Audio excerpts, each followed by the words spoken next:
Hello everybody and welcome back to Yalan app. In this video, I'm going to show you a step-by-step guide on exactly how to fix Mart error 500 unable to process order. So basically, I had the exact same problem myself and I'm going to show you a quick and easy step-by-step guide on exactly how I fixed it for me. So basically what I did is that I firstly closed my Mart app and instead I went into the settings app on my phone. So now what you're going to do on the settings app is to just scroll down and then click on general. So click on general, and as you can see, you should now be taken to this page right here, which is perfect.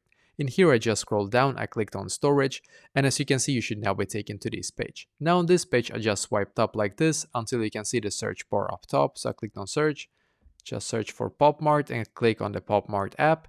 Now click on offload app and once again click on offload app in here. And now we're just going to wait and then click on the blue button here once again. So now basically what I did is that I waited for my Mart app to completely update to its latest version. Because now you're just going to force the app basically to update to its absolute most up-to-date version. When it's done, go back into the app and try once again. If it still is not working, it might be that there is basically like the whole app is down for everybody. It has nothing to do that you have like an old version or anything like that. It might just be that the app is down for everybody right now and you need to basically wait maybe a couple of hours or minutes before you can try once again, and hopefully then you will be able to fix it as well.